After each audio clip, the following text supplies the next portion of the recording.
ассалому алайкум надагони азиз. барномаи тилиётии ахбор аз телевизиони Тоҷикистон манзури шумо менамоем.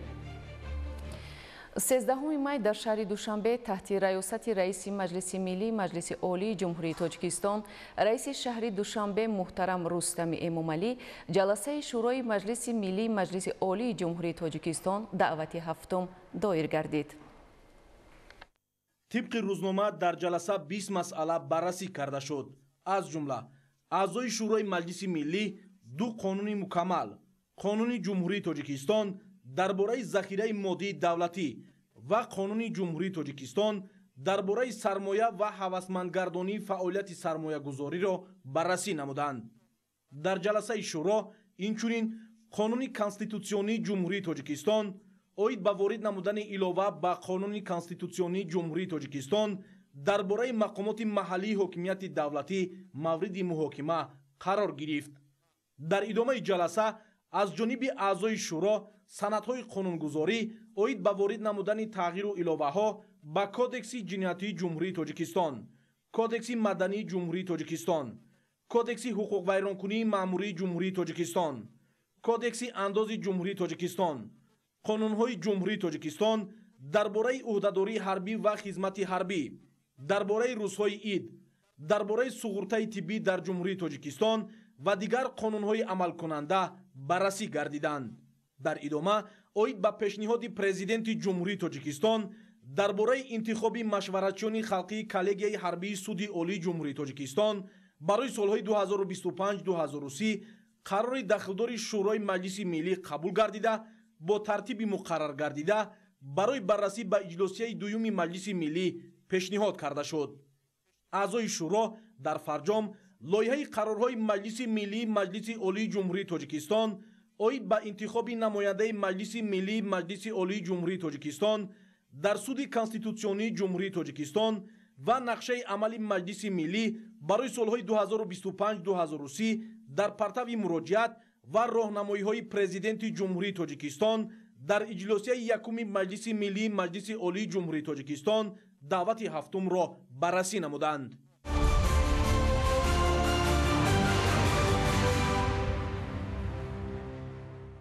имрӯз дар шаҳри Душанбе таҳти раёсати раиси Маҷлиси Миллии Маҷлиси Олии Ҷумҳурии Тоҷикистон, раиси шаҳри Душанбе муҳтарам Рустами Эмомалӣ, иҷлосияи дуюми Маҷлиси Миллии Маҷлиси Олии Ҷумҳурии Тоҷикистон даъвати ҳафтум баргузор гардид.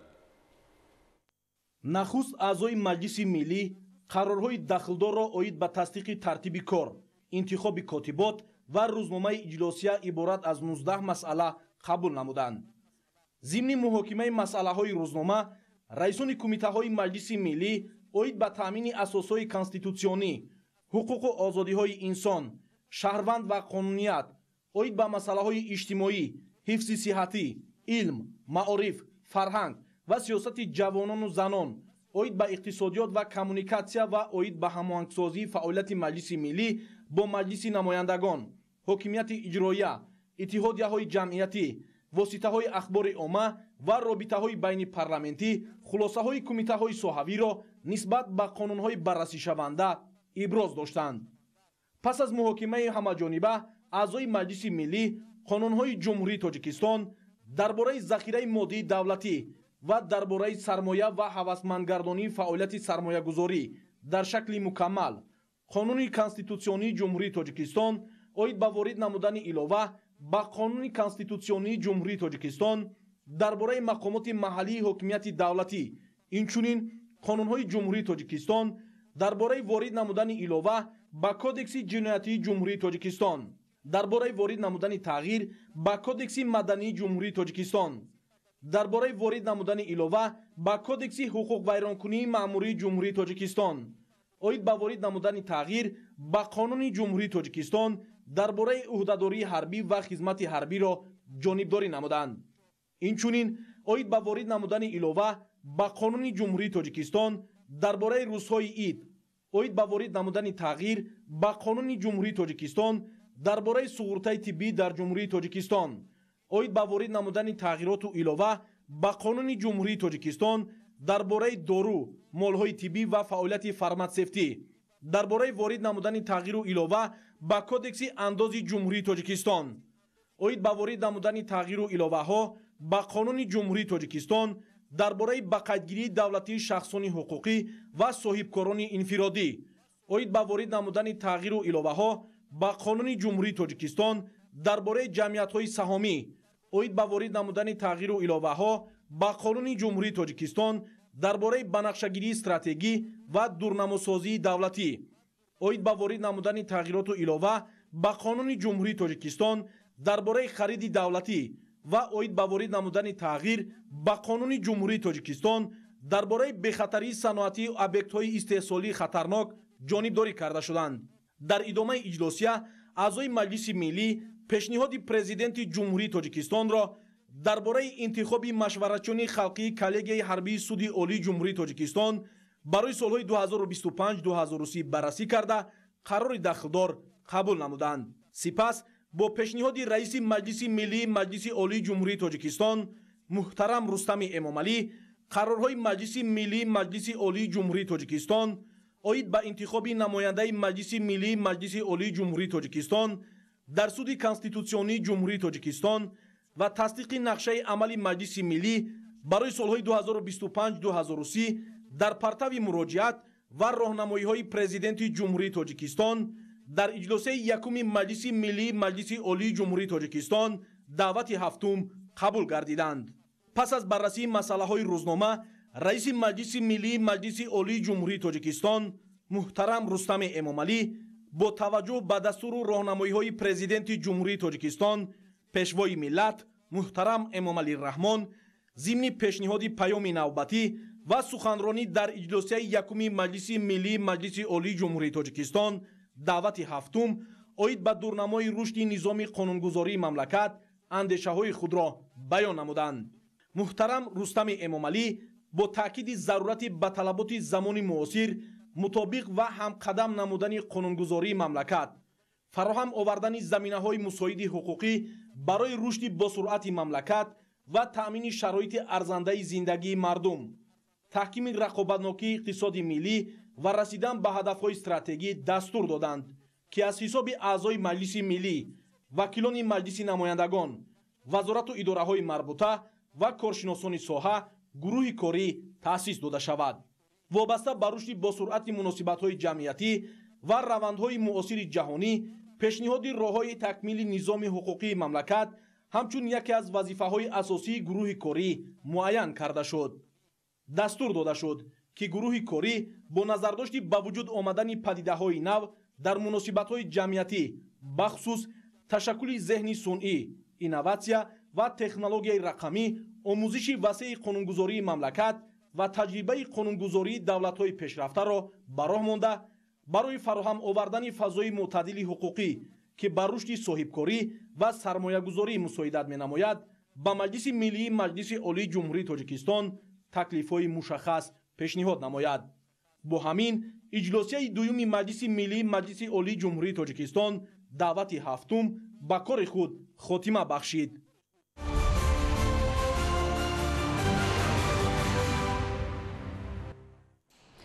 бунёду аз навсозии роҳҳои автомобилгард пеш аз ҳама ба беҳтар шудани сатҳи иҷтимоии аҳолӣ замина мегузорад. дар доираи тадбирҳои созандаи ҳукумати мамлакат ва ҷалби сармояи дохилию хориҷӣ ҷиҳати боз ҳам беҳтар намудани сатҳи хизматрасонӣ дар соҳаи роҳу нақлиёт ва фароҳам овардани шароити рафтуомади бемамнунияти сокинон корҳои муассир амалӣ карда мешавад.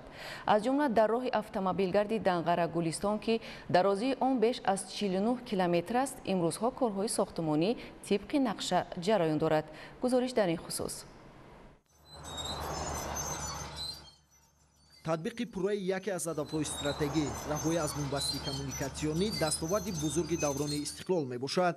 бунёду навсозии роҳи мошингарди Данғара Гулистон идомаи тадбирҳоест ки ба хотири ба мамлакати транзитӣ табдил додани Тоҷикистон, таъмин намудани пешрафти иқтисоди миллӣ ва ҳалли масъалаҳои иҷтимоии аҳолӣ амалӣ карда мешавад. сохтмони роҳи мошингарди Данғара Гулистон дар доираи лоиҳаи долонҳои сабз мавриди амал қарор гирифт. барои амалӣ намудани ин тарҳи муҳими соҳаи роҳу нақлиёт бо дастгирии ҳукумати ҷумҳурии Тоҷикистон ҳамоҳангсози лоиҳа маркази татбиқи лоиҳаҳои таҷдиди роҳҳо дар якҷоягӣ бо ширкатҳои пудратию машваратӣ аз имконияти мавҷуда самаранок истифода мебарад. роҳи мошингарди Данғара Гулистон дар ин минтақа яке аз роҳҳои асосӣ буда беш аз 49 километрро дар бар мегирад.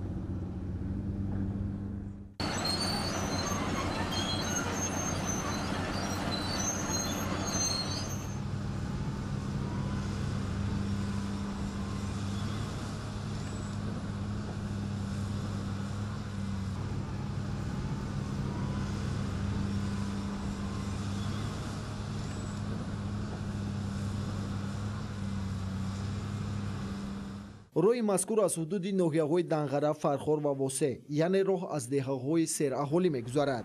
дар доираи лоиҳа назорат ва идоракунии корҳо ба зиммаи машваратчии байналмилалӣ вогузор шуда, ҳамзамон дар ҳамбастагӣ бо машваратчӣ ва мутахассисони маҳаллӣ назорати он амалӣ мешавад. ман миннатдории худро ба ҳукумати ҷумҳурии Тоҷикистон ва вазорати нақлиёт мерасонам, ки ин лоиҳаи бисёр муҳим сохтмони роҳи автомобилгарди Данғара Гулистонро ба мо бовар карданд. роҳ беш аз 49 километр буда дар он сохтмони ду пули мошингузари як эстакада, чароғонкунӣ ва насби аломатҳои роҳ ба нақша гирифта шудааст. ширкати мо кӯшиш мекунад, ки роҳро бо сифати баланд ва ҷавобгӯ ба стандартҳои байналмилалӣ сохта ба истифода диҳад. айни замон корҳои сохтмонӣ дар минтақаҳои алоҳида бо ҷалби техникаҳои зарурӣ бо маром ҷараён дорад.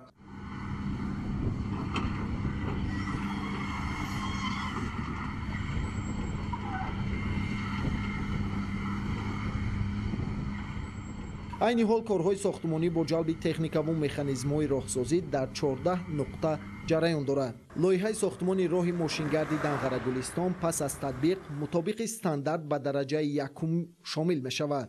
татбиқкунандаи лоиҳа маркази татбиқи лоиҳаи таҷдиди роҳҳо ва машваратчии он ИСН-и Кореяи Ҷанубӣ бо дар якҷоягӣ бо пажӯҳишгоҳи лоиҳакашии иншоотҳои нақлиётӣ мебошанд. инчунин бояд қайд кард, ки дар канори роҳ сохтмони роҳҳои пиёдагард ва дучархагард пешбинӣ гардидааст. насби стунпояҳои равшандиҳӣ, аломатҳои роҳ, истгоҳҳо, кӯпрукҳо, гузаргоҳи зеризаминӣ ва болои заминӣ, хонаи кӯдаку модар ва дигар иншоотҳои гуногун дар назар аст. кӯшиш мекунем, ки роҳ ба стандартҳои ҷаҳонӣ сохта шавад ва рафту омади ронандагони воситаҳои нақлиёт осон гардад. ҷиҳати саривақт ва босифат ба анҷом расонидани корҳои сохтмонӣ айни ҳол дар бунёду навсозии роҳи мазкур техникаю механизмҳои зарурӣ истифода гардида мутахассисон дар татбиқи ин лоиҳаи муҳим саҳми арзанда мегузоранд. ҳамчунин дар доираи навсозии роҳи Данғара Гулистон бунёди истгоҳ, таваққуфгоҳ, нуқтаҳои санитарӣ, гузоштани аломат ва чароғонкунӣ ба нақша гирифта шудааст. айни ҳол мо дар километри 24-уми роҳи автомобилгарди Данғара Гулистон қарор дорем. дар минтақаи мазкур корҳои гирифтани қабати ҳосилхази замин идома дорад. баъд аз гирифтани қабати ҳосилхази замин хоктепаи роҳро қабат ба қабат мебардорем. ҳамарӯза рафти корҳои сохтмонӣ аз ҷониби мутахассисон назорат карда мешаванд. дар ин масир ҳамчунин ду пули мошингузар, 12 адад гузаргоҳи зеризаминӣ, 41 адад истгоҳ ва насби аломатҳои роҳ низ ба нақша гирифта шудааст. ҷиҳати таъмини бехатарии ҳаракати воситаҳои нақлиёт дар асоси лоиҳа тадбирҳои зарурӣ андешида мешавад. ҳамчунин корҳои сохтмонӣ дар озмоишгоҳҳо низ бо маром ҷараён дорад. сохтмони ин масир бо ташаббус ва иқдомҳои бевоситаи пешвои миллат муҳтарам Эмомалӣ Раҳмон бо мақсади таъмин намудани ҳаракати бемамонияти воситаҳои нақлиёт ва фароҳам овардани шароити арзандаи зиндагӣ ба аҳолӣ амалӣ мегардад.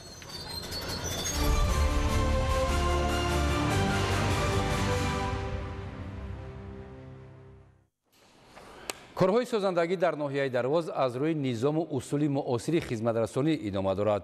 дар заминаи тадбирҳои ободонӣ бо иқдоми сокинону соҳибкорон дар деҳаи ушғарфи ҷамоати деҳоти нулванди ин ноҳия сохтмони роҳ оғоз гардид. роҳи мазкур бо сифати хуб ва ҷавобгӯ ба талаботи имрӯз мебошад. гузориш дар ин хусус. баромадан аз бомбаси коммуникатсионӣ ва ба кишвари транзитӣ ташкил додани ҷумҳурии тоҷикистон яке аз ҳадафҳои стратегии ҳукумати ҷумҳурии тоҷикистон ба шумор меравад. дар пайравӣ ба ташаббусҳои созандави бунёдкоронаи асосгузори сулҳу ваҳдати миллӣ, пешвои миллат, президенти ҷумҳурии тоҷикистон муҳтарам эмомалӣ раҳмон имрӯзҳо дар ҳама ҷамоату деҳоти қаламрави ноҳияи дарвози вилояти мухтори кӯҳистони Бадахшон корҳои бунёдкорию созандагӣ аз ҷониби соҳибкорон ва сокинони маҳаллӣ ҷараён дошта, баҳри боз ҳам зебою назарабо гардонидани маҳалли зисти худ талош меварзанд. ин аст ки дар пайравӣ ба татбиқи ҳадафҳои ҳукумати ҷумҳурии тоҷикистон, сокинони ноҳияи дарвоз дар якҷоягӣ дар фазои сулҳу субот ба таъмиру азнавсозии роҳҳои маҳаллӣ камар бастанд. аз ҷумла баҳри сазовор пешвоз гирифтани ҷашни 35-солагии истиқлоли давлатӣ дар деҳаи ушхори ҷамоати деҳоти Нулванд бо иқдоми соҳибкорон ва ҷавонону сокинони ин деҳа дар масофаи беш аз 3 километр роҳи нақлиётӣ ба таври дастаҷамона барои беҳтар гардонидани шароити мусоид дар маҳал бошандагони ин рӯсто ба бунёди роҳи нав оғоз намуданд. маблағи ҷамъоваринамудаи сокинони маҳаллӣ барои бунёди ин роҳ ки аз талу теппаҳо мегузарад беш аз 1 миллион сомонро ташкил намуда талош доранд то дар кӯтоҳтарин муддат ва бо сифати баланд роҳро ба истифода диҳанд. гуфта шуд ки роҳе ки то ҳол мардум аз он истифода менамуданд ҳанӯз дар солҳои 1970 сохта шуда ва мардум аз он истифода менамуданд, вале аз сабабе ки деҳа дар баландӣ ҷойгир аст роҳ барои рафтуҳои ҳама гуна нақлиёт аз ҷумла мошинҳои боркаш ҷавобгӯ набуд. аз ину ҷавонону сокинони ин маҳал иқдом гирифтанд ки барои бемамоният ва бехатар расонидани ҳама гуна маҳсулот ба деҳа роҳро аз болои деҳаи Нулванд бунёд намуда барои рафтуҳои ҳама гуна нақлиёт шароити мусоид фароҳам оваранд. аз раванди корҳои ободонӣ ва таъмиру таҷдиди роҳҳои автомобилгарди маҳаллӣ рӯҳияи сокинони деҳаи ушхави ҷамоати деҳоти Нулванд боло гирифта бо саҳми шахсони хайрхоҳ ва худи сокинони маҳаллӣ як майдончаи варзишии замонавӣ бо сатҳу сифати баланд сохта шуда мавриди истифода қарор дода шуд ки аз ин гуна иқдом хурсандии аҳли ин рӯсто ҳадду канор надошт. ҳамин фазои сулҳу субот ва остоиштагии мардум аст ки имрӯз сокинони ноҳияи дарвоз ҳарфи шукрона бар лаб дошта ҷонибдори сиёсати пешгирифтаи пешвои муаззами миллат мебошанд. хушназари зиё, ноҳияи дарвоз, ахбор.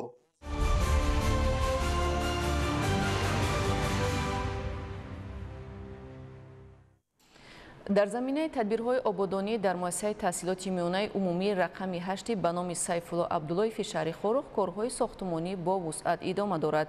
дар назар аст ки муассиса бо шароити муосири таълиму тарбия аз ҷумла симхонаҳои фанӣ муҷаҳҳаз бо дастгоҳу аёнҳои таълим мавриди истифода қарор дода шавад.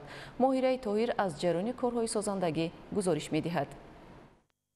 дар паёми навбатии асосгузори сулҳу ваҳдати миллӣ пешвои миллат президенти ҷумҳурии тоҷикистон муҳтарам эмомалӣ раҳмон ба органи олии қонунгузори мамлакат маҷлиси олӣ дар робита бо соҳаи маҳориф қайд гардида буд ки дар 5 соли охир аз ҳисоби ҳамаи сарчашмаҳои маблағгузорӣ 742 бинои муассисаи таълимӣ барои 382 000 хонанда, аз ҷумла дар соли 2022 190 бинои таълимӣ барои 87 000 хонанда сохта ба истифода дода шудааст. чунин раванд ба сифати таълиму тадрис дар муассисаҳои таълимӣ таъсири мусбат расонда. дар ин росто корҳои бунёдӣ дар сохтмони бинои саввуми муассисаи таълимии рақами 8 ба номи Сайфулло Абдуллоев идома дорад. бинои нави таълимӣ аз 3 ошона иборат буда дар он 16 симхона ва 9 утоқи дигари таълимӣ бунёд мегардад. иловатан дар ин ҷо ошхона, толори маҷлис, китобхона низ аз рӯи нақша бунёд хоҳанд гардид. дар пешбарди корҳои бунёдӣ 20 нафар сохтмончиёни ҷамъияти дорои масъулияти маҳдуди Шарифшаҳс аз ҳисоби бошандагони ноҳияи Шоҳнон саҳмгузор мебошанд. имрӯзҳо корҳои бетонрезиву хиштчинӣ дар ошонаи саввум идома ёфта. масолеи сохтмонӣ аз қабили хишт ва физилот аз пойтахти мамлакат шаҳри Душанбе интиқол дода мешавад. дар баробари бинои маъмурӣ дар ин ҷо сохтмони декхонаи боғӣ низ ба нақша дароварда шуда дар фасли зимистон муассиса бо гармӣ таъмин хоҳад гардид. аз рӯи иттилои роҳбари сохтмон сохтмончиният доранд то ин иншоотро бо сифати баланд мутобиқи нақшаи пешбинишуда мавриди баҳрабардорӣ қарор диҳанд. раванди корҳои сохтмонӣ, таъмини саривақтии сохтмон бо масъулияи лозимӣ ҳисси масъулияти сохтмончиён имкон мебахшад то ин ҳадаф амалӣ гардида дар пешоруи 35-умин солгарди истиқлолияти давлатии ҷумҳурии Тоҷикистон бинои саввуми муассиса мавриди баҳрабардорӣ қарор дода шуда ба тариқи хоруғи боло боз як иморати наву замонавӣ ҳусни дигар замин намояд. Моҳираи Тоҳир, Муборакшои Рустам, шаҳри Хоруғ, Ахбор.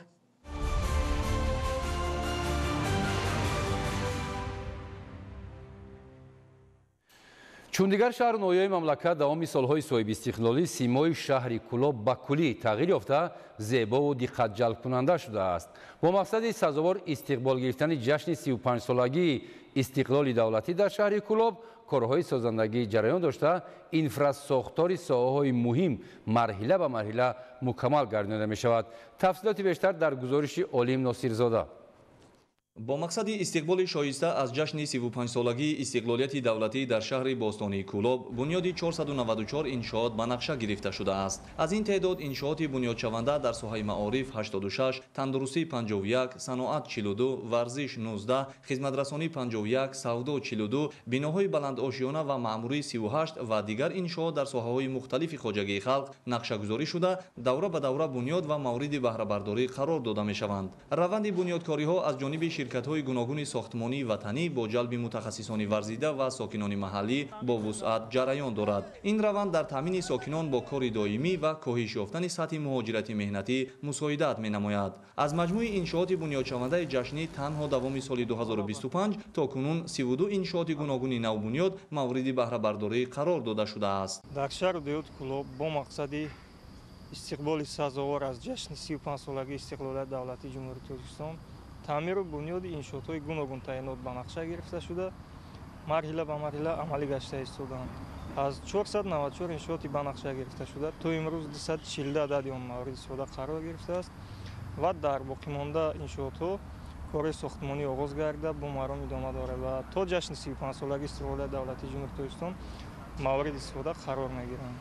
قامت افراختن بناهای گوناگون بلند آشیانه در مرکز شهر بار دیگر حسن ظاهری این شهر باستانی را زینت خاصه بخشیده همزمان طلبات ساکنان را جهت دسترسی به خانه‌های خوش‌طرح و زمانوی قانع می‌گرداند. مخصوصا در کوچه به نام سنگک سفروف شهر کلوب بناهای مختلف و زمانوی استقامتی بلند آشیانه قامت افراخته ایستاده است. بنیاد بنای 12 آشیانه استقامتی که روند ساختمان با وسعت جریان دارد از جمله چنین بناهای بلند آشیانه محسوب می‌یابد. انشاءات مذکور با نظرداشت فراهم سازی تمام اینفراساختار اجتماعی با صفت بلند بنیاد گشته ایستاده است. طبق نقشه بنای استقامتی در عرفه جشن 35 سالگی استقلالیت دولتی مورد بهره برداری قرار داده شده در آن بیش از 90 عائله صاحب خانه می شوند. با وسعت یافتن بنیادکاری ها و مرحله به مرحله مورد بهره برداری قرار گرفتن انشاءات گوناگون تعیینات شرایط مساعد فعالیت امکانیت های معاصر تعلیم و تربیت و کسب آموزی نورسان و جوانان فراهم گشته ایستاده است. جهت تازگی و آبادانی های کوچه و محله‌های مرکز شهر کلوب در دایره تشبث و اقدام‌های سازنده مقامات اجرایی حکومت دولتی با سهمگذاری‌های ساکنان و نمایندگان نهادهای داخلدار منتظم تدبیرهای معین و مشخص راه‌اندازی و عملی کرده می‌شود که در نتیجه امروز این گوشه وطن به یک شهر زیبا و دلارا و مکان پسندیده مهمانان داخلی و خارجی تبدیل یافته است. امروز ساکنان در فضای آرام و صلح پایدار وطن و تأمین شرایط ارزنده فعالیت زندگی آسوده دارند. عین حال تدبیرهای بنیادکاری و سازندگی‌ها در شهر کلوب با وسعت جریان دارند. در برابر دستگیری‌های منتظم حکومت جمهوری تاجیکستان و تشبث‌های مقامات محلی، ساکنان و صاحبکاران وطنی نیز بهر آبادی و آسایشگی این گوشه دیار پیوسته سهمگذاری می‌نمایند. همزمان در شهر باستانی کلوب دایر بر رشد ساحه صنعت، معارف و تندرستی، فرهنگ، ساختمان، راه و نقلیات، کشاورزی، ورزش و دیگر ساحه‌های مهم دولتداری زمینه مساعد فراهم آورده شده تا رفع دستاوردهای زیاد پدید آمده است. ساکنان با اظهار قناعتمندی و شکرگزاری از فضای آرام و آسوده و تشبث و دستگیری‌های همیشگی حکومت جمهوری تاجیکستان و مقامات محلی در شرایط آسایشته دیار زندگی و فعالیت سازنده دارند. علیم ناصرزاده، خورشید نادرخان، شهر کلوب، اخبار.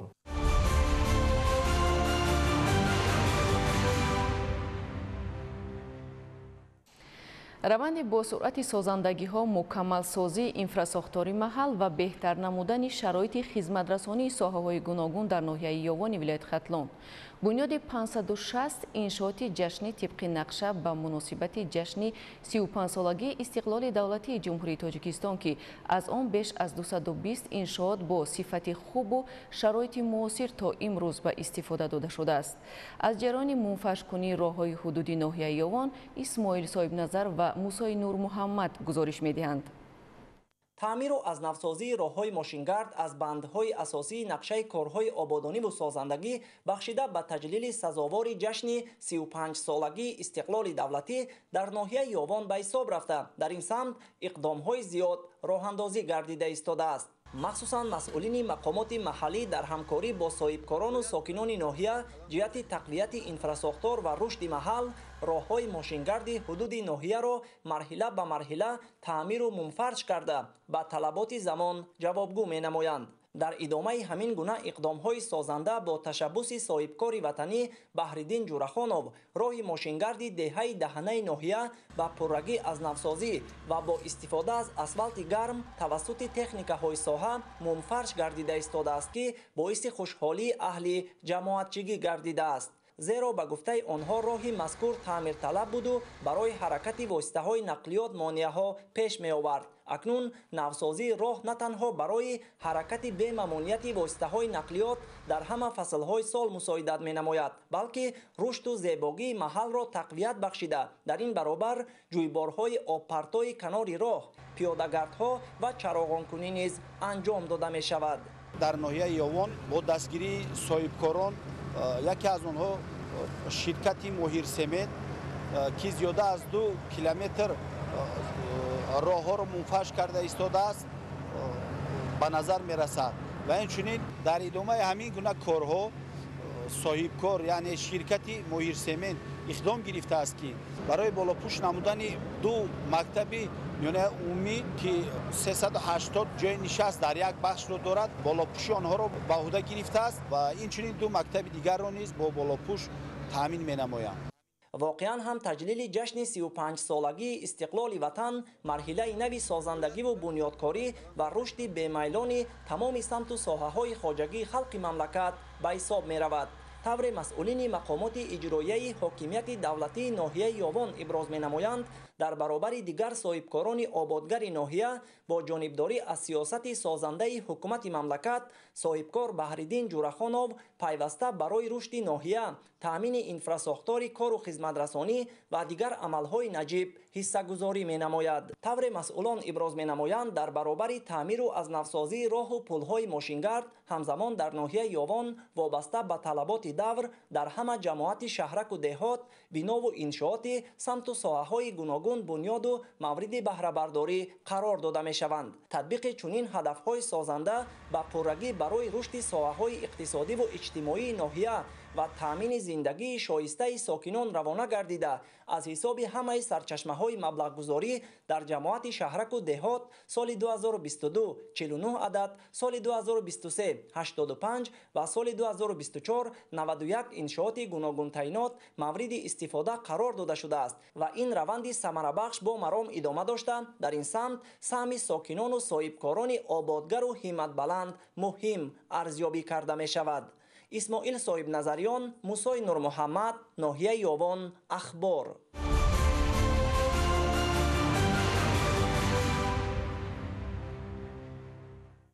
در جماعت دهاتی دهنه شهر کلوب ساکنان زمین‌های نزد حولگی را مقصدناک و ثمرناک استفاده برده در پی سری وقت اجرا نمودن اگرتکنیکای کشت و پرورش در 1 سال تا 3 حاصل به دست می‌آورند. معلومات بیشتر در گزارش رحمت علی نظری. همساله در جماعت دهاتی دهنه شهر کلوب ساکنان زمین‌های نزد حولگی را پرثمر استفاده برده زراعت‌های گوناگون کشت می‌کنند و از آنها حاصل دلخواه به دست می‌آورند. از جمله ساکنان دهه‌های گلزار و تنیال، خان‌آباد و دهنه زمین‌های نزد حولگی و سهم زمین‌های در اختیار داشته را پرثمر استفاده می‌برند. در دهه گلزار اگرچه قسمی از زمین‌های نزد حولگی آنها خرد هم باشند با امکان آنها را ثمرناک استفاده می‌برند. قریب در همه زمین‌ها کارتوشکا کشت کردند. بعد جمع‌آوری آن کشت تکراری می‌گذرانند. الماس شاه دولت میگوید از زمین نزد حولگیش که کارتوشکا و پومیدور کاریده است همساله تا 500 کیلوگرم حاصل کارتوشکا می‌گیرد و به جای او باز کشت تکراری دیگر زراعت‌ها را به راه می‌ماند. در دهه خان‌آباد ساکنان بین قطار درختان را نیز ثمرناک کارتوشکای لوبیا و جوار مکه کشت می‌کنند. ساکن همین دهه یونس نباتов زمین نزد حولگیش را هم پرثمر استفاده می‌برد و در برابر استفاده زمین نزد حولگی زنبور اصل پروری را نیز خوب به راه مانده است. بیش از 30 عائله زنبور را پرورش می‌کند که از آنها درآمد خوب به دست می آورد. در دهه چنار جماعت دهات دهانه بیشتر زنان و بانوان با کشت و استفاده زمین های نزد حولیگی سر و کار دارند. دولتبی آدینه و از جمله آن بانوان است که زمین نزد حولیگیش را ثمرناک استفاده می برد. بعد جمع‌آوری زراعت های پخته رسیده و یا کبودی ها حتما در جای خالی گردیده آنها کشت تکراری می گذراند.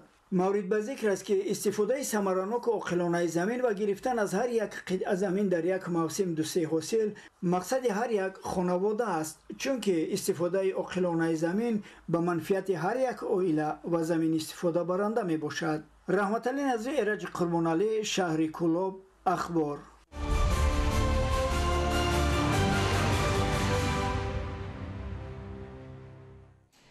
имсол кишоварзони ноҳияи лахш тасмим гирифтанд ки майдони кишти картошкаро ба 3300 гектар расонанд ки ин рақам дар қиёс ба соли гузашта 100 гектар зиёд мебошад.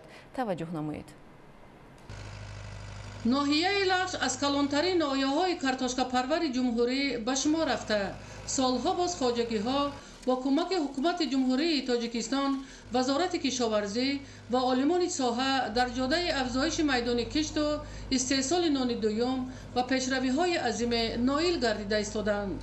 این است که سال جاری در پرتو دستور و هدایت‌های پرزیدنت جمهوری تاجیکستان پیشوای ملت محترم امامعلی رحمان دهقانان از زمین‌های موجوده عاقلانه و ثمرناک استفاده نموده میدان کشت کارتوشکا را نسبت به سال گذشته زیاد کنند.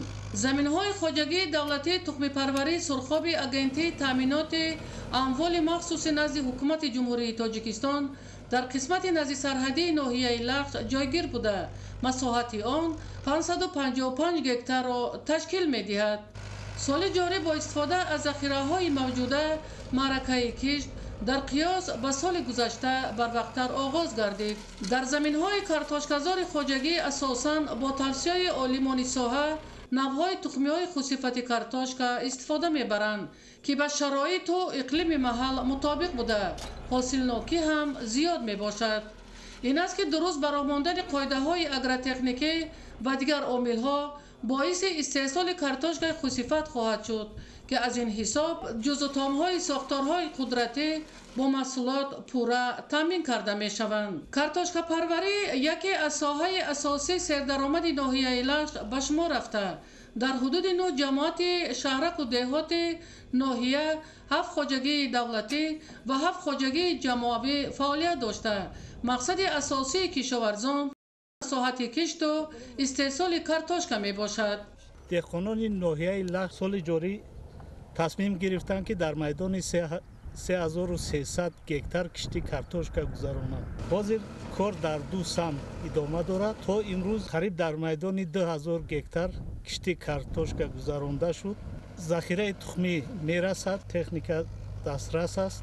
ما مقصد داریم که نقشه دورنمایی که با ما وابسته کرده شده است در میدان 3300 گکتار کشتی کارتوشکا رو گذرانیم. اینک در شرایط اقتصاد بازارگانی و با نظر داشت افزایش اهالی طلبات به کارتوشکا همساله افزوده ایستاده است.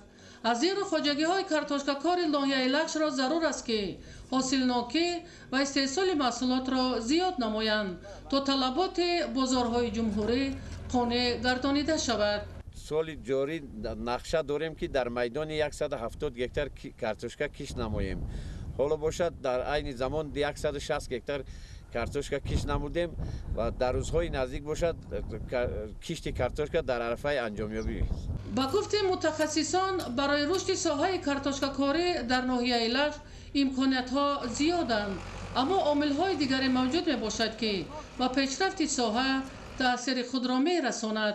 این هم باشد از خودکنی زمین‌های بیکار خوابیده، تعمیر و برقرارسازی کانال‌های پیازی، غولامه، سرتالا، موک و دادن قرض‌های امتیازناک بانکی به خواجگی‌های کارتوشکا کار از عامل‌های اساسی به شمار می‌رود که حل این مشکلات می‌تواند به افزایش میدان کشت و استحصال کارتوشکا و جای‌های نوی کاری مساعدت نماید. ایدیگولی محمود، دادرجان میرزازاده برای برنامه اخبار از ناحیه لخش.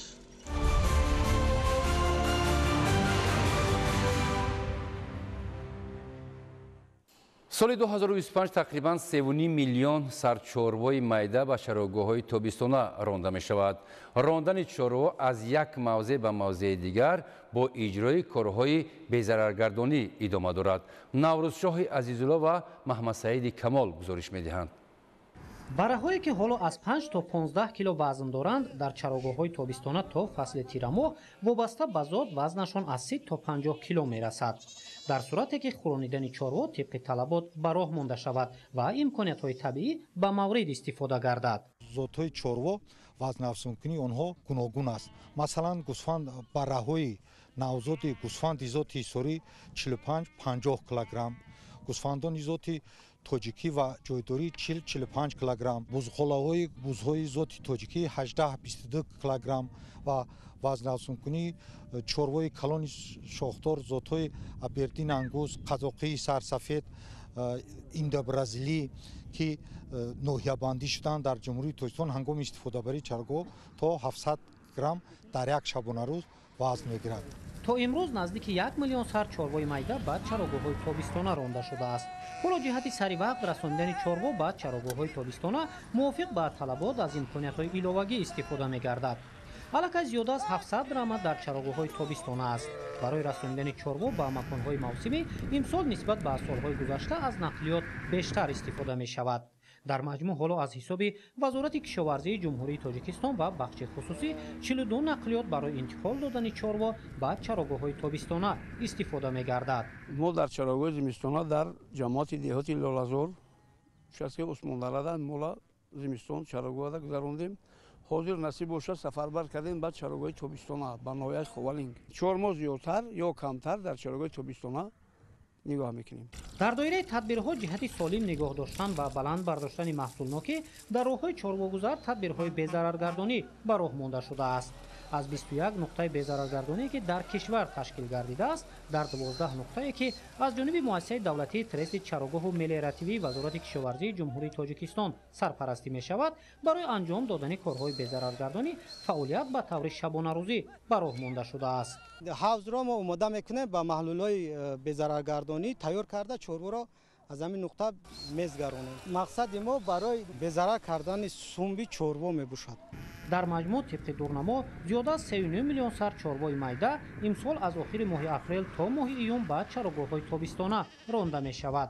ҳамин гуна анҷоми саривақтии воситаҳои асосии чорводорӣ ва зиёдшавии саршумор ба афзоиши чорвои майда дар Тоҷикистон мусоидат намудааст. агар соли 2020 дар ҳамаи шаклҳои хоҷагидорӣ аз чорвои майда дар Тоҷикистон 2,238,446 сар насл гирифта шуда бошад, дар соли 2024 2,826,050 сар насл гирифта шудааст. дар ин давра наслгири 587,604 сар зиёд шудааст. саршумори чорво тадриҷан зиёд мегардад. ба хотири афзун гардонидани дастовардҳо дар самти баланд бардоштани маҳсулнокии чорво, зиёд намудани истеҳсоли гӯшту шир ва баланд бардоштани маҳсулнокии чорводорӣ, хоҷагидоронро зарур аст ки имкониятҳои мавҷудаи табиии Тоҷикистонро пурра истифода намоянд. зиёда аз 3.5 миллион моли майдаи шохдор ба чароғоҳи тобистона ронда мешавад. ҳамзамон 118 ҳазор сар чорвои калони шохдор ва 15-17 ҳазор сар асп ба чароғоҳи тобистона ронда мешавад. алафи чароғоҳ басанда аст, чароғоҳ зерҳосил аст, обҳои мусаффо аст ки онҳо истифода мебаранд. аз ҳамин рӯ вазнавсонкунии онҳо дар чароғоҳи тобистона зиёд мегардад. рондани чорво ба чароғоҳҳои тобистона то охири моҳи июн идома мекунад. зиёд кардани саршумори чорвои сермаҳсул имконияти асосӣ барои муваффақ шудан дар афзоиши истеҳсоли гӯшту шир ба ҳисоб меравад. истифодаи ба мавриди имкониятҳои чароғоҳҳои тобистона воситаи асосии баланд бардоштани маҳсулнокӣ ва ба даст овардани даромади дучанд аз чорво маҳсуб меёбад.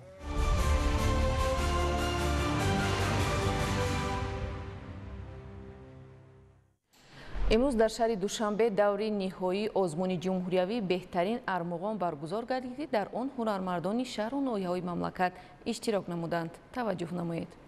امروز در مؤسسه دولتی باغ ایرانی شهر دوشنبه دور نهایی فستیوال آزمونی بهترین ارمغان برگزار گردید. در فستیوال آزمونی مذکور معاون سروزیر مملکت دلربا منصوری، مسئولین وزارت مهنت، مهاجرت و شغل اهالی جمهوری تاجیکستان، اینچنین نمایندگان کسب و کار گوناگون و هنرمندان از تمام شهر و ناحیه‌های مملکت اشتراک نمودند. فستیوال آزمون در بین هنرمندان شهر و ناحیه‌های ولایت مختار کوهستانی بدخشان، ولایت‌های سوغد و ختلان، شهر دوشنبه و شهر و ناحیه‌های تابع جمهوری در دو دور از روی 5 نامیناسیون ارمغان اتنوگرافی، ارمغان سیاحی، ارمغان دوزندگی و بافندگی، ارمغان بازیچه، ارمغان منطقوی گذرانیده شده.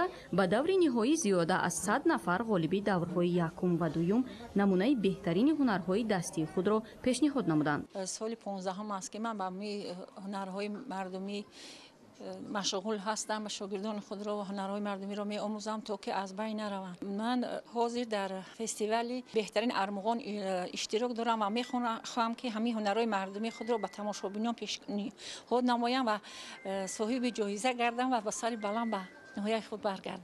از جانب هنرمندان همچنین هنرهای کشیده دوزی، کندلنگاری، بافندگی، نقاشی، کلالگری، عجوبه سازی، کارکردی سنگ، چرم، چوب و دیگر هنرهای مردمی به نمایش گذاشته شدند. معاون سروزیر مملکت ابراز نمودند که هدف از تشکیل و برگزار نمودن فستیوال آزمونی بهترین ارمغان مساعدت در رشد هنری ارمغان سازی، معرفی نمودهای گوناگون باصفت و تشکل شکل نوی محصولات ارمغانی، معین سازی تمایل‌های نو جهت افزایش استحصال محصولات ارمغانی با افاده رمزهای ملی تاجیکی، احیای عنعنه‌های اجدادی هنرهای مردمی، حفظ و نگهداری میراث غیر مادی فرهنگی، تربیت حس زیبایی پرستی، خویشتن شناسی، وطن دوستی و عمومی گردانیدن سنت‌های بهترین هنرهای مردمی، دریافت چهره‌های نو و دستگیری و هوسمندگردانی هنرمندان میباشد. هیئت حکمان از حساب نمایندگان وزارت و اداره‌ها محصولات هنرمندی با آزمون پیشنهاد شده را بهاگذاری نموده، غالبان با دیپلم و تحفه‌های خاطروی قدردانی گردیدند.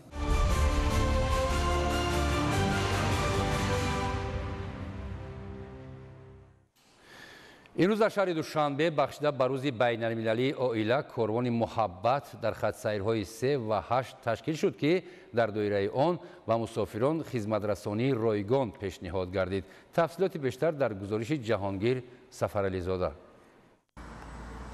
15 مای روز بین المللی عائله همساله این سنه در جمهوری تاجیکستان با نشان احترام به عائله تجلیل کرده می شود، چرا که عائله همچون عنصر اساسی جامعه همیشه نگهدارنده ارزش‌های انسانی، فرهنگ، ادامه دهنده تاریخ نسل‌ها می باشد. محض با شرافت عائله دولت قوی گشته ترقی می کند. در دولتی که استواری عائله‌ها زیاد است در آن جامعه سالم حکم فرما می باشد.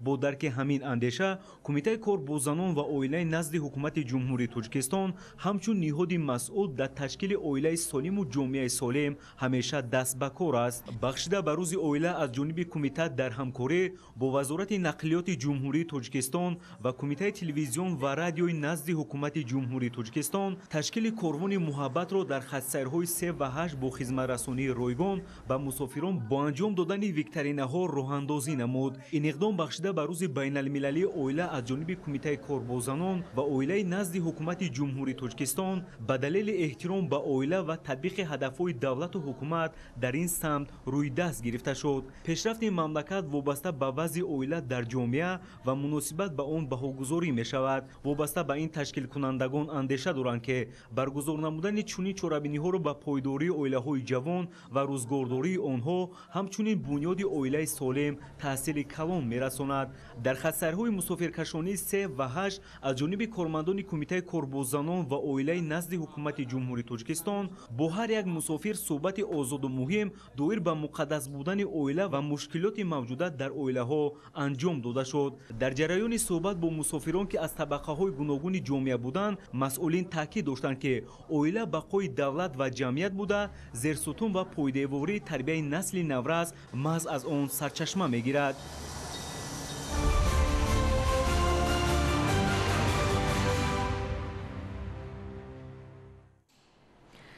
در شهر دوشنبه مراسم جنبست آزمون برای دریافت جایزه تشکیلات قرضی مالیوی بهترین عاید به خدمترسانی به عنوان صاحبکار برگزار گردید که بهترین ها معین و با جایزه ها قدردانی گردیدند. گزارش در این خصوص. آزمون تشکیلات قرضی مالیوی بهترین عاید به خدمترسانی به عنوان صاحبکار سال سوم است که از جانب بانک ملی تاجیکستان در دوره نقشه عمل برای سالهای 2023-2025 برنامه دولتی رشد صاحبکاری زنان در جمهوری تاجیکستان برای دوره تا سال 2027 گذرانیده شده. در اساس فعالیت تشکیلات‌های قرضی مالیوی در سال 2024 از روی 4 نمونه جنبست گردید. آزمون تشکیلات قرضی مالیوی بهترین عاید به خدمترسانی به عنوان صاحبکار سال سوم است که از جانب بانک ملی تاجیکستان در دوره نقشه عمل برای سالهای 2023-2025 برنامه دولتی رشد صاحبکاری زنان در جمهوری تاجیکستان برای دوره تا سال 2027 گذرانیده شده. در اساس فعالیت تشکیلات قرضی مالیوی در سال 2024 از روی 4 نمونه جنبست گردید. بهترین تشکیلات قرضی مالیوی از روی قرضهای داده شده مبلغ‌گذاری اسلامی به عنوان صاحبکار. بهترین تشکیلات قرضی مالیوی در سمت جلب پسندازهای به عنوان صاحبکار. بهترین تشکیلات قرضی مالیوی از روی نصب و استفاده واسطه‌های الکترونی پرداخت پست ترمینال و قیارمز به عنوان صاحبکار. بهترین تشکیلات قرضی مالیوی از روی تطبیق لایحه‌ها وابسته به دستگیری به عنوان صاحبکار. من ватан ва шаъло муассис ва директори ҷамъияти дорои масъулияташ маҳдуд шаълои ватан истеҳсоли либоси корӣ ва униформа мебошам. имрӯз мо аз хизматрасониҳои ташкилотҳои қарзии молиявӣ бонкӣ истифода бурда бонки миллии тоҷикистон занони соҳибкорро бо тӯҳфаҳо ва ҷоизаҳо қадрдонӣ намуданд. миннатдории худро ба президенти ҷумҳурии тоҷикистон ба ҳукумати ҷумҳурии тоҷикистон барои дастгирии занони соҳибкор барои қадрдонӣ чунин хизматрасониҳои бонкӣ дастрас шуданд ба занҳо ва онҳо бештар шаванд. хизматрасониҳо имрӯз бо сифат шуданд қулай, фаврӣ, бехатар ва мо занони соҳибкор аз ин имкониятҳо васеъ истифода менамоем. ман мирзоева моҳира соҳибкорзани соҳаи сохтмон мебошам. тӯли 10 сол мешавад дар ин самт фаъолият мекунам. хело хушбахт ҳастам ки имрӯз дар чунин озмун муваффақ гаштам ва соҳиби ҷоиза гаштам.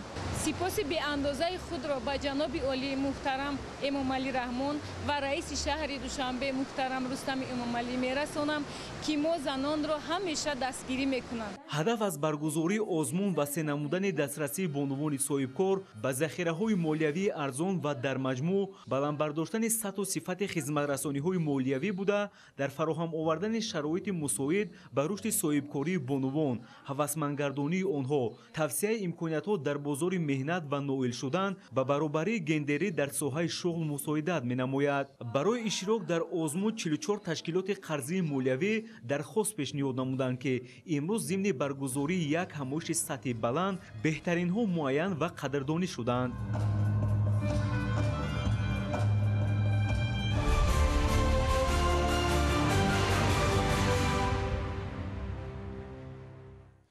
در شهر دوشنبه جلسه نوبتی اتحادیه پیمپل در سال 2025 برگزار گردید. اشتراکچیان این همایش دستاوردهای خود را در نظام اداره‌کنی دولتی مالیوی معرفی نموده با دستاوردهای همدیگر در سمت اصلاحات ساحه شناس شدند. شرح بیشتر در گزارش دلشاد حکیمزاده. ба андешаи масъулон ин ҷаласа платформаест ки иштирокчиён вобаста ба ҳалли мушкилоти умумии идоракунии молияи давлатӣ дар соҳаҳои буҷетӣ, амалиёти хазинадорӣ ва аудити дохилӣ таҳия намоянд. ин метавонад ба татбиқи стратегияи идоракунии молияи давлатии ҷумҳурии тоҷикистон барои давраи то соли 2030 ва барномаҳои давлатӣ дар ин самт амалишаванда баланд бардоштани шаффофияти корбарӣ ва ҳисоботи молиявӣ таҳкими методологияи буҷети давлатӣ замина гузорад. феълан иттиҳодияи мазкур бо шомили тоҷикистон 21 аъзо дорад. дар ҷаласаи навбатӣ намояндагони вазоратҳои молияи кишварҳои аъзои ин иттиҳодия аз ҷумла давлатҳои осиёи марказӣ ва аврупо дастовардҳои худро дар низоми идоракунии молияи давлатӣ муаррифӣ карда миёни ҳамдигар такмили таҷриба намуданд. аз санаи 13 то 15 майи соли ҷорӣ дар шаҳри душанбе ҷаласаи навбатӣ иттиҳоди таҷрибавии пемпал баргузор карда мешавад ва иттиҳоди таҷрибавии мазкур бо дастгирии шарикони таъсис ёфтааст ва мақсад аз таъсиси ин платформаи пемпал ин мубодилаи таҷриба байни давлатҳои аъзо мебошад ва ҷумҳурии тоҷикистон шуруъ аз соли 2006 аъзои комили ин иттиҳод мебошад. Дар чорабини мазкур намояндагони созмонҳои байналмилалӣ, экспертҳои байналмилалӣ гирди ҳам омада тӯли ҳафта оид ба масъалаҳои идоракунии молияи давлатӣ аз ҷумла ҷорӣ намудани низоми рақамикунонӣ дар ин самт, буҷети кунонӣ ба натиҷа нигаронидашуда аз ҷумла вобаста ба масъалаҳои гендерӣ ва иқлим ба алоқаманд ба таҳияи буҷети давлатӣ мавриди муҳокима қарор дода мешавад. дар идомаи ҷаласа иштирокчиён бо низоми идоракунии молияи давлатии ҷумҳурии тоҷикистон ва ислоҳоти марбут ба он шинос шуда роҳҳои истифодаи самараноки иттилоотӣ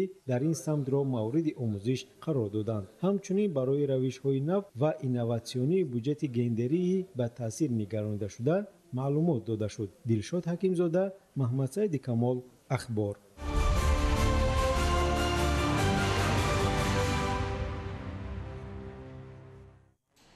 соҳаи тандурустӣ дар маркази таваҷҷуҳи ҳукумати кишвар қарор дошта баҳри таъмини ҳифзи саломатии аҳолӣ пайваста тадбирҳои саривақтӣ амалӣ карда мешаванд.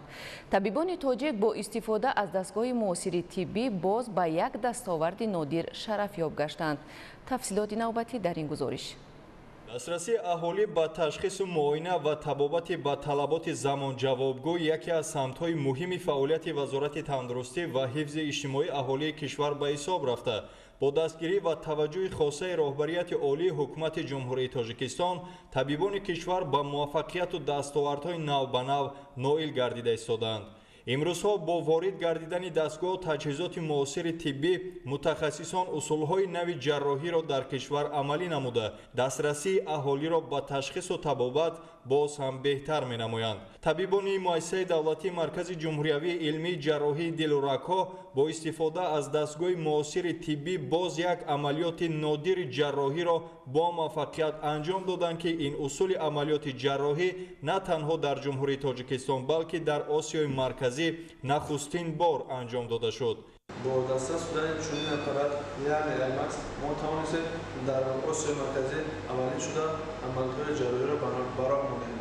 табибон бо истифода аз дастгоҳи аймакс бори аввал дар кишвар амалиёти ҷарроҳӣ дар талхадон ва роҳҳои талхагузарро бо усули эндоскопӣ бе буриш аз даҳон гузарониданд. қобили зикр аст ки дастгоҳи мазкур истеҳсоли кишвари чин буда бо истифода аз он ташхис ва амалиёти ҷарроҳӣ ба гирифторони бемории санги талхадон, палипи талхадон, саратони роҳҳои талхагузар, саратони сараки ғадуди зери меъда баргузор мегардад. ин амалиёти ҷарроҳӣ зери назорати эндоскопия ва эндоскопи бориктарин яъне аймакс ки диаметраш 3 мм ва канали корияш 1,2 мм мебошад бо муваффақият гузаронида шуд ва қаблан чунин ҷарроҳиҳо бо усули кушода яъне ба тариқи буриши зиёди ҷисми бемор анҷом дода мешуданд.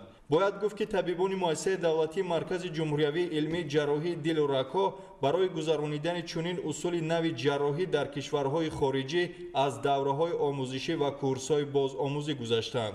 бо истифода аз ин усули нави ҷарроҳӣ чунин беморон метавонанд баъд аз 24 соати гузаронидани амалиёти ҷарроҳӣ ба хонаашон рухсат дода шаванд ва ҳамзамон зудтар шифо ёбанд.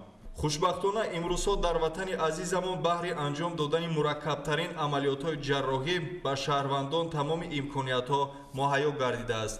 акнун бо ворид гардидани технологияи ҳозиразамон шаҳрвандони мамлакат метавонанд ба нодиртарин амалиётҳои ҷарроҳӣ дастрасӣ дошта бошанд ва ба кишварҳои гуногуни олам сафар накарда дар ҷумҳурӣ аз шароитҳои фароҳам гардида истифода намоянд.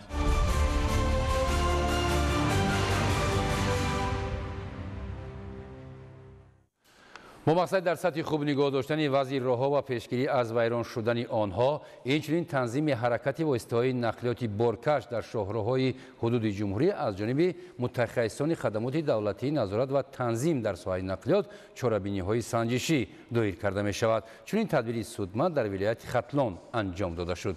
گزارش در این خصوص.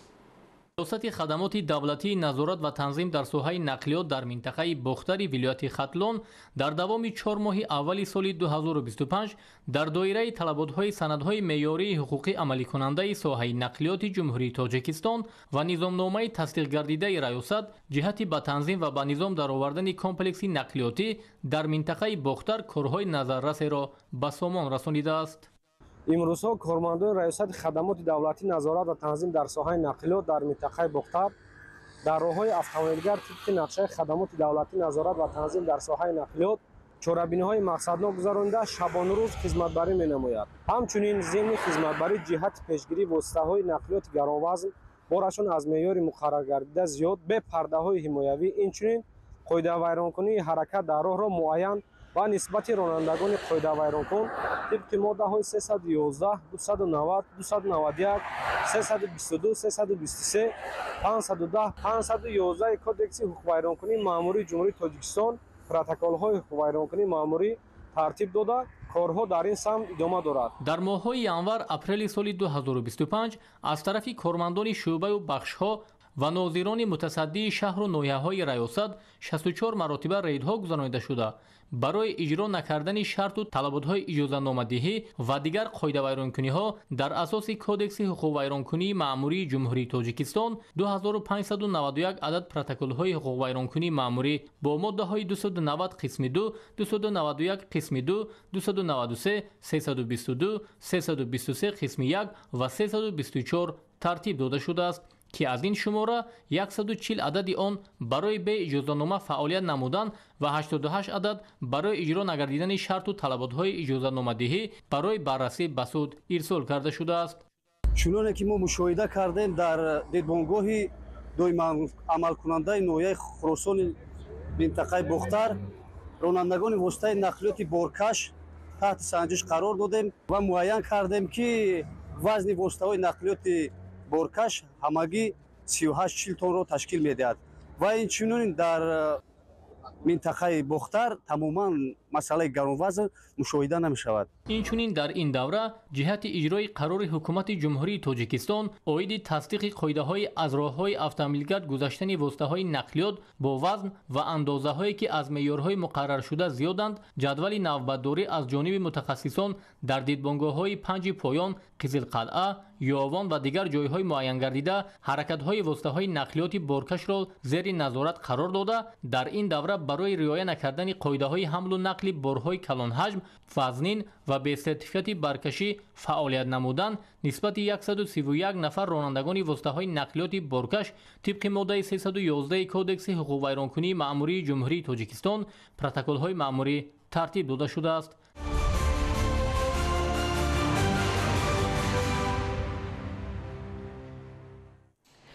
آزمون جمهوریوی فروغ صبح دانای کتاب است همچون پدیده بینظیر فرهنگی در بین جامعه محبوبیت خاص دارد. امسال در روز مؤسسوی آزمون مذکور در ناحیه شریتوز 1785 نفر اشتراک نموده بهترین ها در دور نهایی دانش و مهارت سخنوریشان را پیشنهاد اعضای حکمان می نمایند. گزارش سمندرشاهی و اسکندر سعید. در ناحیه شهرتوز دور ناحیوی آزمون جمهوریوی فروغ صبح دانایی کتاب است با اشتراک داوطلبانه 456 نفر غالبان دور اول آزمون گذرانیده شد. در جریان این آزمون نمایندگی مقامات اجرایی حکومت دولتی ناحیه، شعبه‌های معارف و فرهنگ و دیگر اعضایان حتمی آزمون اشتراک نمودند. مورد به ذکر است که آزمون جمهوریوی فروغ صبح دانایی کتاب است باعث جلب بیشتر ساکنان به کتابخانه بلند گشتن سطح معرفت‌ناکی جامعه گردیده. این اقدام امکان می‌دهد که ساحه علم و معارف رشد یافته همزمان سطح معنویات مردم بالا رود. دور ناحیوی آزمون جمهوریوی فروغ صبح دانایی کتاب است در ناحیه شهرتوز در سطح خوبی آمادگی راه اندازی گشته غالبان دور داخل مؤسسوی و دیگر داوطلبان امکان پیدا نمودند که در این دور هدفمندانه اشتراک نمایند.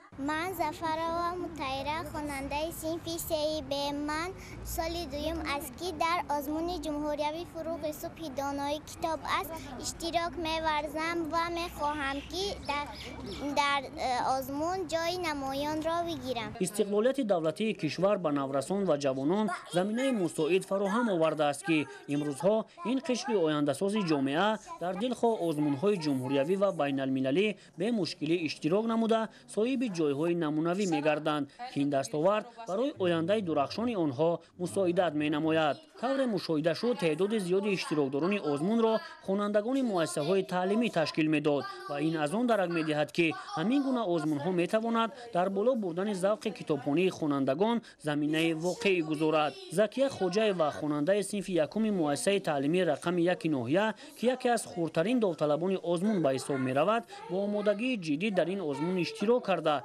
مقصد دارد که تا دور نهایی آزمون سزاوار جای افتخاری گردد. من حجی و زکیه خواننده صنف 1 به مؤسسه تحصیلات مانع عمومی رقم 1 بار اول در آزمون فروغ صبح دانایی کتاب است اشتراک کرده ایستادم. میخواهم که در نامیناسیون بچگان جای اولین را گیرم و برای من بیبیم خیلی کمک میکند و من امروز در همین جا اشتراک کرده ایستادم. در دور ناحیوی داوطلبان از جماعت‌های شهرک و دهات ناحیه نیز از روی هر یک نامیناسیون بین هم رقابت نموده هیئت حکمان بهترین‌ها را برای راه یافتن به دور ولایتی آزمون انتخاب و راهنمایی نمودند. در سطح ضروری تشکیل و برگزار نمودن آزمون و آمادگی همه‌جانبه داوطلبان شهادت آن است که در کشور ما با فرهنگ و معنویات علم و دانش و سطح دانش اندوزی قشرهای گوناگون جامعه توجه خاصه ظاهر می‌گردد. از اشتراک فعالانه امروزه خوانندگان مؤسسه‌های تعلیمی ناحیه برمی‌آید که هوسمندی آنها برای راه یافتن به این آزمون و به دست آوردن موفقیت در دوره‌های نهایی تلاش همه‌جانبه نمودند. سمندر شایو اسکندر سعید، ناحیه شهر توز، اخبار.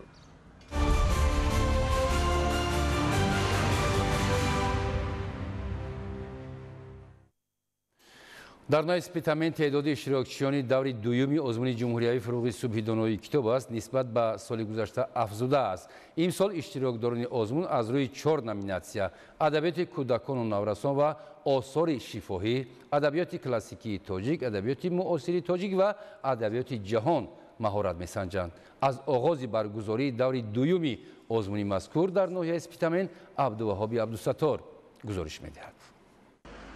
дар ноҳияи спитамен даври дуюми озмуни ҷумҳуриявии фурӯғи субҳи доноии китоб аст оғоз гардид. 1661 хонанда ва 340 омӯзгори муассисаҳои таълимии ноҳия аз ҷумлаи нафарони лаёқатманду соҳибистеъдоде ҳастанд ки дар асоси низомнома бо мутолиаи ашъор ва эҷодиёту таълифоти шоирону нависандагони ватанию хориҷӣ дар даври якум ғолиб омада, инак дар даври дуюм аз рӯи 4 номинатсия адабиёти кӯдакону наврасон ва осори шифоҳӣ, адабиёти классикии тоҷик, адабиёти муосири тоҷик ва адабиёти ҷаҳон донишу маҳорати худро ба ҳайати ҳакамон муаррифӣ менамоянд.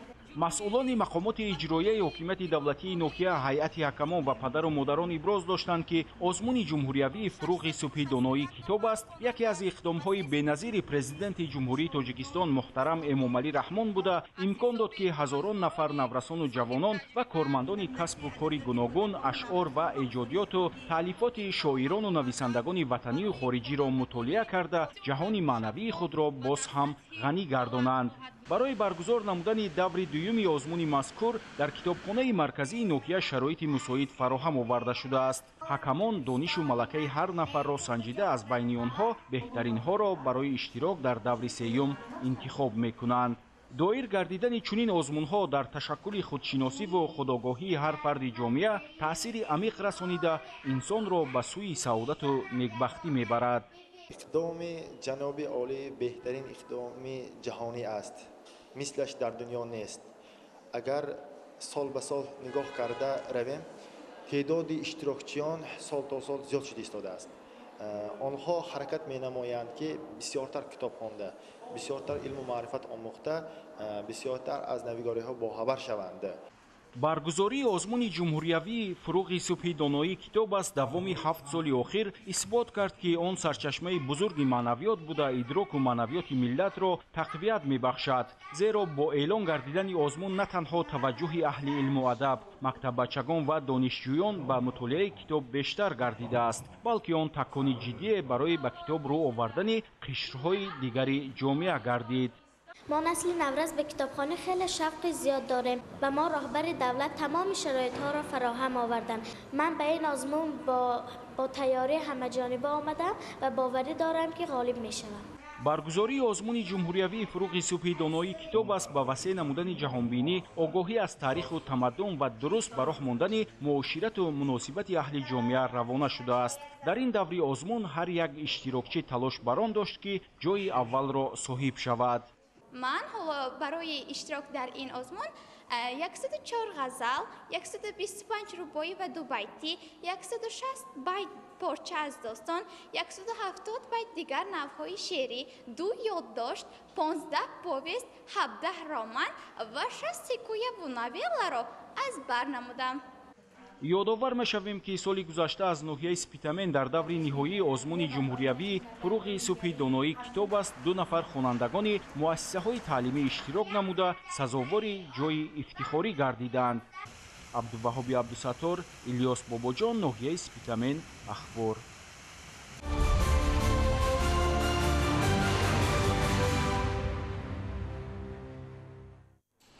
дар доираи силсила чорабиниҳо бахшида ба таҷлили рӯзи ҷавонони тоҷикистон дар ҷамоати деҳоти кангурти ноҳияи Темурмалик мусобиқаи бошукӯҳи гӯштингирӣ баргузор гардид. гузориш дар ин хусус. дар доираи силсила чорабиниҳо бахшида ба таҷлили рӯзи ҷавонони тоҷикистон дар чаманзори зебои ҷамоати деҳоти кангурти ноҳияи Темурмалики вилояти Хатлон мусобиқаи бошукӯҳи гӯштини миллӣ гӯштингирӣ зери шиёри аз деҳ ба деҳ ва аз маҳалла ба маҳалла хело ҳам хотирмон таҷлил гардида ба ҷашни воқеи варзишҳои намудҳои миллӣ табдил ёфт.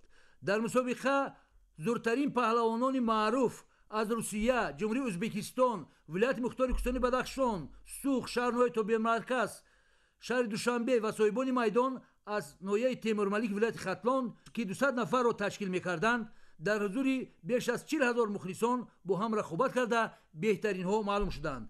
дар маросими расмии ифтитоҳи мусобиқа масъулини кумитаи кор бо ҷавонони варзиши назди ҳукумати ҷумҳурии Тоҷикистон, мақомоти ҷудои ҳукумати давлатии ноҳияи Темурмалик ва Федератсияи байналмилалии гӯштингирӣ баргузории мусобиқаро дар рӯзҳои таҷлили рӯзи ҷавонони Тоҷикистон фоли нек арзёбӣ карда, пешрафти соҳаро ба дастгириҳои пайвастаи асосгузори сулҳу ваҳдати миллӣ, пешвои миллат, президенти ҷумҳурии Тоҷикистон муҳтарам Эмомалираҳмон марбут донистанд. мусобиқаи бошукӯҳи гӯштини миллӣ гӯштингирӣ дар ноҳияи Темурмалик бо қоидаи суннатӣ доир шуда, дар қатори паҳлавони Тоҷикистон меҳмонон аз дигар ҷумҳуриҳо ҳунари воло нишон дода, хотири мухлисонро шод намуданд. дар қатори ҷоизаҳои мухталиф аз тарафи кумитаи тадорукоти мусобиқа ҳамчунин 3 автомошинаи сабукрав пешниҳод гардид. дар вазни то 90 кило ҳеҷ кас ба Шодмон Ризоев баробар шуда натавонист. ӯ дар ҳамаи рақобатҳо пеш аз муҳлат зафар ёфта ба финал баромад. дар сабқати финалӣ бар Иброҳим Паҳлавон аз Русия ғалабаи соф ба даст овард ва ба яке аз ҷоизаҳои асосии мусобиқа автомошинаи сабукрав ва дигар ҷоизаҳо сарфароз гардид. мавриди зикр аст ки ҳарифи варзишгари тоҷик Иброҳим Паҳлавон аз Русия чемпион ва ғолиби бисёр мусобиқаҳои сатҳи байналмилалию ҷаҳонӣ мебошад. дар вазни то 100 кило Шералӣ Ҷураев аз ҷумҳурии Ӯзбекистон дар сабқатҳои пешакӣ маҳорати баланд нишон дода, бар тамоми ҳарифонаш даст боло шуда ба сабқати финалӣ барои дарёфти ҷоизаи қиматбаҳо автомошини сабукравро хат гирифт. Шералӣ Ҷураев дар сабқати финалӣ бар варзишгари маъруфи тоҷик Шариф Назриф зафар ёфта сазовори дуввумин автомошинаи сабукрав ва дигар тӯҳфаҳои молиявӣ гардид. дар финали вазни ҷамъи 100 кило Шакармуҳаммад Мирмуҳаммадов аз вилояти мухтори Кӯстони Бадахшон бо Додохон Қурбоналиев аз дастаи шаҳрноҳои Тобиармарказ шаҳри Турсунзода вохӯрданд. Шакармуҳаммад Мирмуҳаммадов дар ин сабқат маҳорати хуби технику тактикӣ нишон дода, ҳарифашро ба 2 шона ҳаво дода, ғолибияти соф ба даст оварда ба гирифтани севимин автомошинаи сабукрав сарфароз гардид. ба ғолибон ва паҳлавонони муваффақ тӯҳфаҳои арзишманди молиявии пулӣ аз тарафи кумитаи тадорукот тақдим гардид. ба бисёри меҳмонон аз дигар ҷумҳуриҳо новобаста ба натиҷаи ба даст овардаашон дар ин мусобиқа бо тӯҳфаҳои молиявӣ сарфароз гардонда шуданд. ин мусобиқа агар аз як тараф бо мақсади оммавияти варзиш дар деҳоти кишвар гузаронда шуда бошад, аз тарафи дигар бо мақсади дӯстию бародарӣ бо дигар халқу миллатҳо, ташвиқу тарғиби манзараҳои сайёҳии кишвар гузаронда шуд. агар солҳои қаблӣ тоҷикистонро бо кӯҳҳои баланд, табиати нотакрор ва чашмаву рӯдхонаҳо мешинохтанд, имрӯз бошад тоҷикистонро бо паҳлавононаш мешиносанд. раҳматшоҳ обидов, махсус барои барномаи ахбор аз ноҳияи Тимур-Малик.